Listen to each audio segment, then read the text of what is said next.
Para nga sa mga hindi nakakaalam, bukas na gaganapin ang Game 4 ng second round series ng Minnesota at Golden State kung saan may pagkakataon dito ang Timberwolves na kunin ang commanding 3-1 lead. In fact, kahit man sa Chase Center gaganapin ang Game 4, nananatiling liyamado dito ang Timberwolves since mas kompleto at mas healthy nga ang kanilang lineup.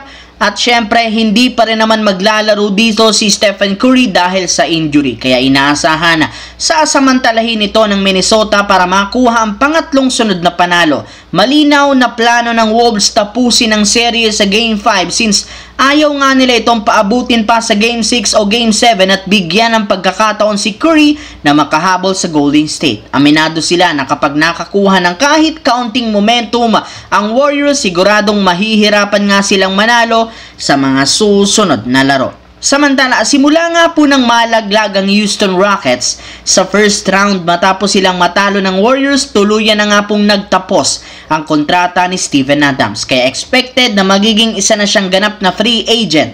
And since isa siya sa pinakamagaling na sentro na magiging available sa market, siguradong pag-aagawan nga ito. Kaya sigurado nga po na mahihirapan ng husto ang Houston Rockets na mapanatili siya sa lineup. Base nga sa pinakahuling inilabas na balita, isa sa mga pinakamalaking teams na interesado sa kanyang serbisyo ay ang Los Angeles Lakers. Sa katunayan, kahit man hindi pa nagsisimula ang off-season, gumawa na nga sila ngayon ng isang bakanting pwesto na ibibigay nila sa kanya. Meron na rin naman nga pong inihahandang malaking kontrata si Rob Pelinka para kay Steven Adams. Kaya once na magsimulang magbukas ang free agency at off-season, kakausapin at bibigyan nga nila ito ng offer. Well, ganyan nga kadesperado ngayon ng Lakers sa pagkuha sa bagong sentro since gusto nga nilang magustuhan ni Lebron at Luka ang bubuhing bagong lineup sa susunod na season. Sa kabilang banda, may pagkakataon na nga sana mga idol ang Denver Nuggets na makuha ang commanding 3-1 lead sa Game 4 laban sa OKC Thunder sa loob ng kanilang arena. Ngunit sadyang bigo nga silang makuha ito